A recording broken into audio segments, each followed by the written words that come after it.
What's up, YouTube? Brian Van Dyne here. Today I got a special treat for you guys. One second, let me put these in the boxes where they're supposed to go real quick before I get out of my driveway.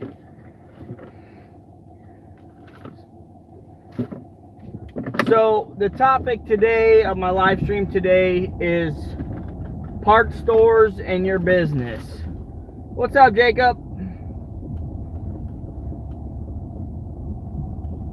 I'm just going to go unnamed here, but I'm just going to say parts stores, in general. I brought this light bulb into them. It's a 7-inch. It's just a normal headlight, right? Just a normal headlight. And I said, I need 2 of these, the cheapest one you got. Guy went over to the shelf. He knew right where they were. He grabbed 2 of them. Cheapest one, he thought they were the right ones. I paid for them. I didn't even look at them because he looked at the part number right on the thing. Right on this. And then I get back to the dump truck. And, me, I had everything ready. I just plugged them in, screwed everything back together, and tried to turn the headlights on, and then nothing. And I'm like, come on. These are brand new headlights. What is the problem here? And so I'm like, okay, this has happened to me before. No biggie. I got to switch the prongs on the headlight, right? I got to switch them around so they match the headlight. Maybe the wrong prong is in the wrong location for these headlights. So I'm like, okay, no biggie. I'm trying every different configuration I can think of, and nothing. And so then I'm like, okay, I must have a fuse blown or something, right? So it was funny today because one headlight went out, and this one got this massive rock hole in it. See the rock hole? It's massive. It's almost like the size of a but this one still worked, but the other one. So I pull the fuse covers. I'm looking at the fuses, and on the dash, some guy scribbled in pencil, lights. So I'm like, oh great, this fuse is known for blowing on me.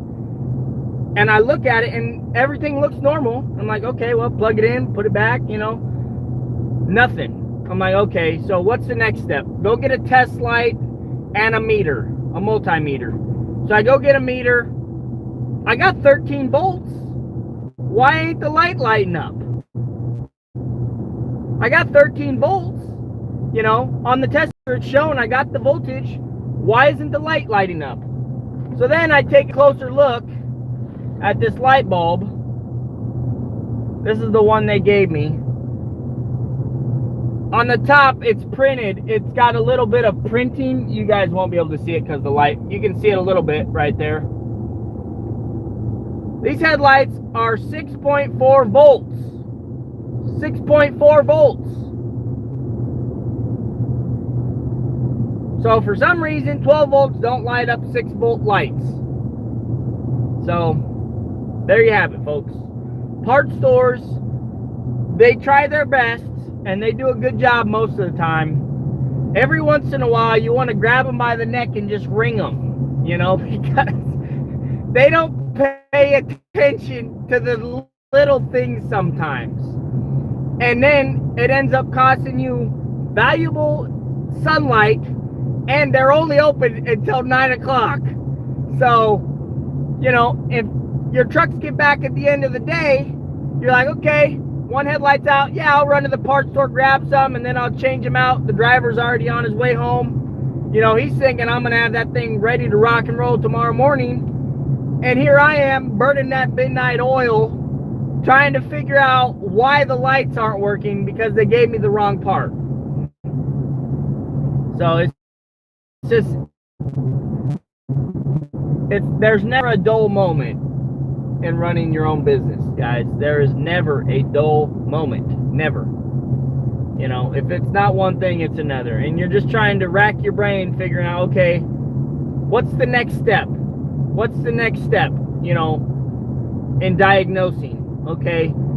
If you're not getting a line, check the voltage, you know, or, you know, that step could have bypassed the fuse step. I could have just went straight to checking the voltage on the prongs and seeing if I was getting the voltage. But, you know,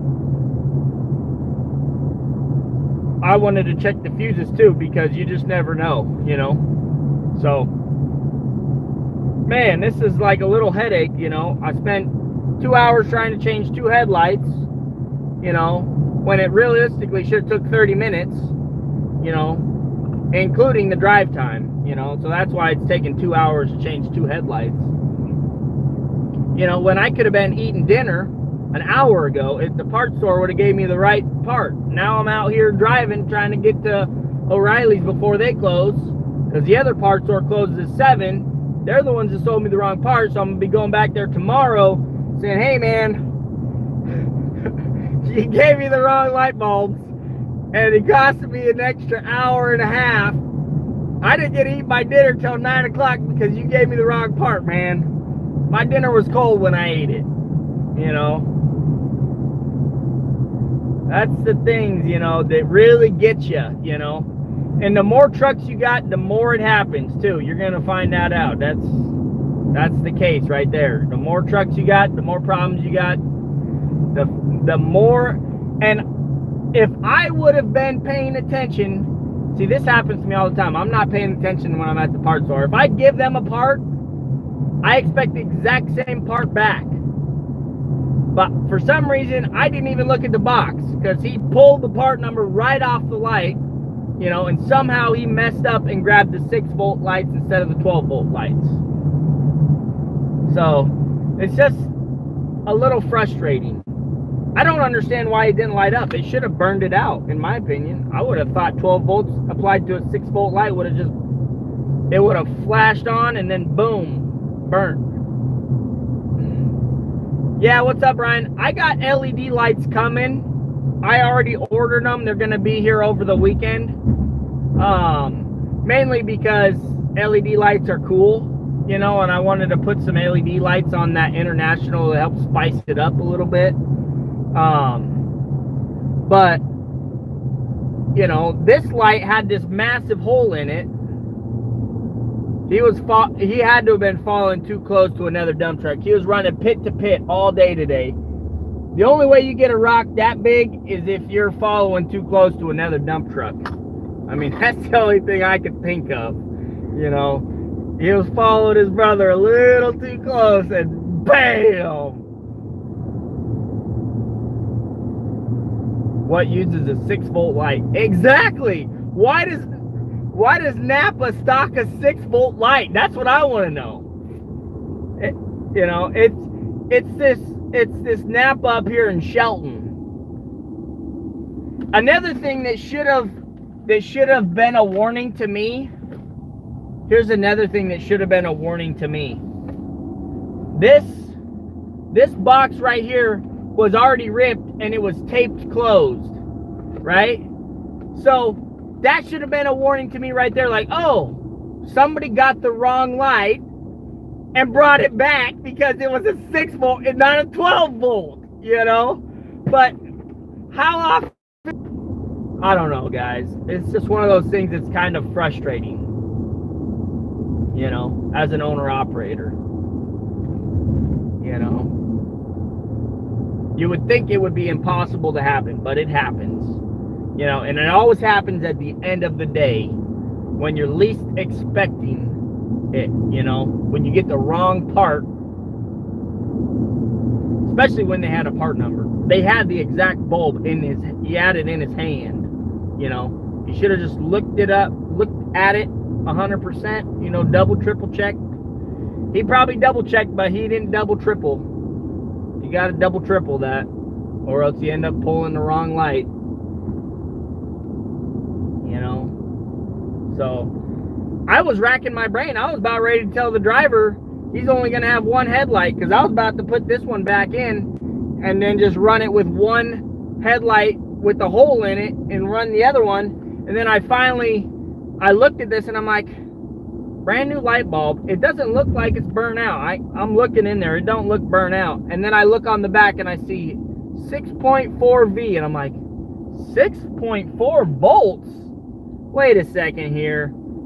Something's wrong. Something's wrong. I was thinking though, it should have just burned it out. You know, when you put 13 volts on a 6 volt, you would think it would just burn it out immediately, but it doesn't look burnt out. I'm returning it tomorrow, both of them, and I'm gonna tell them the story about how they gave me the wrong light bulbs. I got back, looked at the back, and it says 6.4 volts. That's not what I wanted. Here you go. Take them back. I want my money back. And if they're burnt out, that's on them, because I gave them the light to look at. At least that's how I feel. That's on them. That mistake's on them. You know, if I were to make a mistake like that, it would be on me. You know, that's what I always do with my customers. You know, if I show up and my truck breaks down, I don't charge them for my mistake. That mistake is on me. You know, that's like, you know, if I somehow cost them money, I'll pay for it. I don't ever charge my customers for my mistakes. Does it say anything on the box? Well, I didn't look at the box, but it says sealed beam. Oh yeah, it says 6.4 at the very end of this number. 6.4 way over here. So I didn't even look at that. I probably glimpsed at it and seen 50-40W. 50 to 40 watt. And that's probably all I looked at. I didn't look at the 6.4-6.4 V. I was just making sure it was the right size. That was the biggest thing for me. Like, oh, make sure it's a 7-inch, you know. And then, you know, got it. I didn't even look at them because it looked like the same to me, you know. I pulled it out. I'm like, oh, yep, 3-prong. There we go. Let's take it home. Looks brand new. Yeah. Yeah, 6 volt is definitely for an older vehicle. It ain't for nothing new. You got that right. You know, my 1945 Dodge pickup had a 6 volt lighting system. It had 6 volt batteries and everything. And that was a 1945, you know. So I'm thinking this Napa up here, this is kind of an old town, right? It's not like a new town, so they have a lot of old stock on their shelves, right? And you know, that's how it happened, I'm guessing. The box was put in the wrong section. He rung it up. He wasn't seeing nothing. And then next thing you know, I'm driving home with the wrong light bulb. With the wrong headlight. But thank goodness O'Reilly's open till 9. I can get myself the 2 right bulbs. And we'll have that truck zipped back together by 9 o'clock. And then I'll be able to eat dinner and go to bed. And then I get to sleep in. I get to sleep in tomorrow because both trucks are rolling.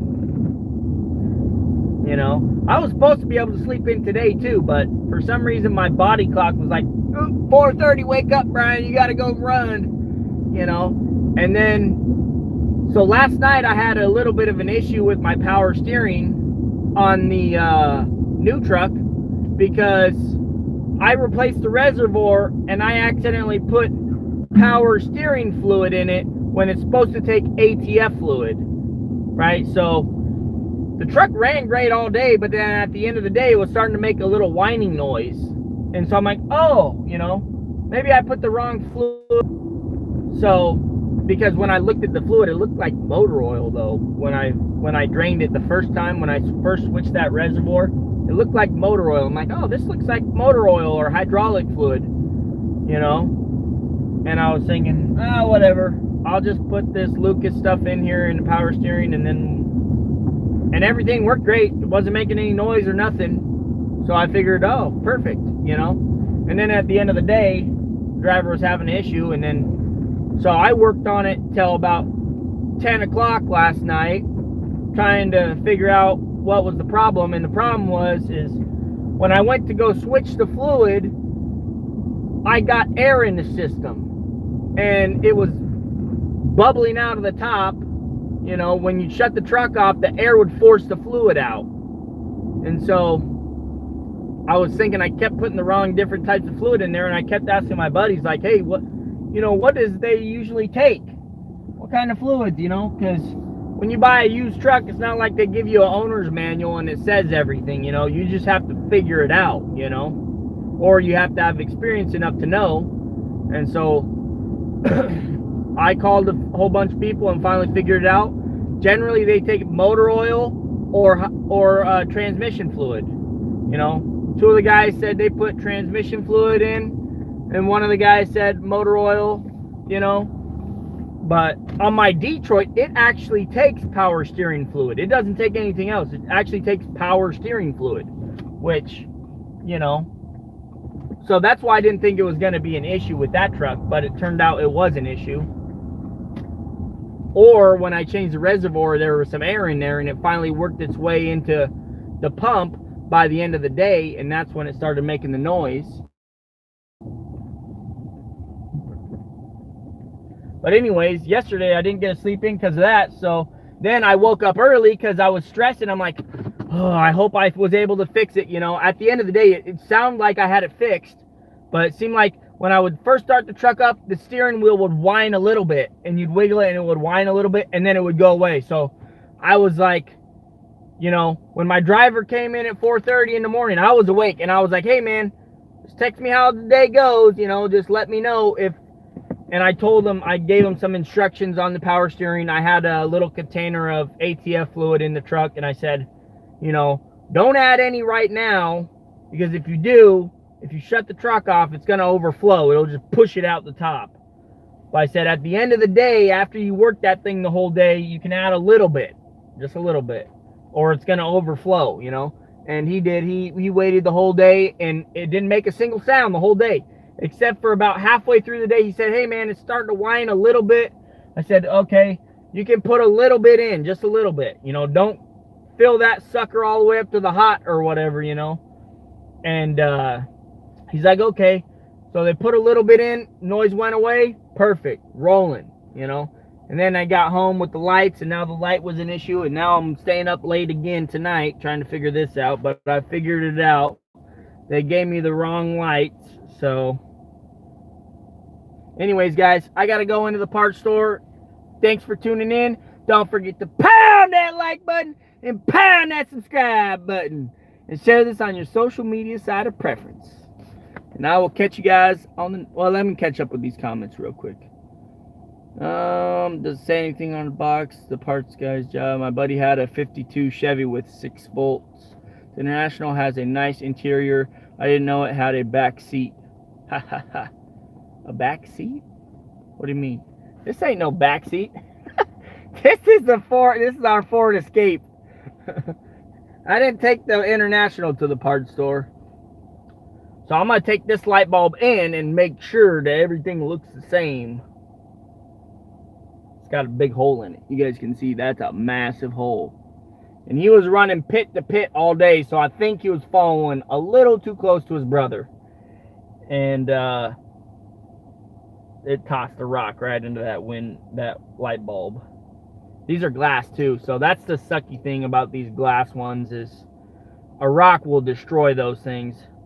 You know, if you get the new LED ones, they're plastic. Most of the rocks bounce off until the plastic gets brittle, and then it cracks it too. So anyways, guys, thanks for tuning in. I appreciate you guys. Appreciate the love. Don't forget to pound that like button. We only got 3 likes, so let's get that up there a little bit. I'll catch you guys on the next one. Don't forget to join the channel. We got a lot of new members. We definitely got about 3 videos coming out exclusively members only. So be ready for that, guys. It's members exclusive content. It's about the International and some of the things we've done to it since we bought it. So anyways, guys, enough of that infomercial, and I'll catch you guys on the next one.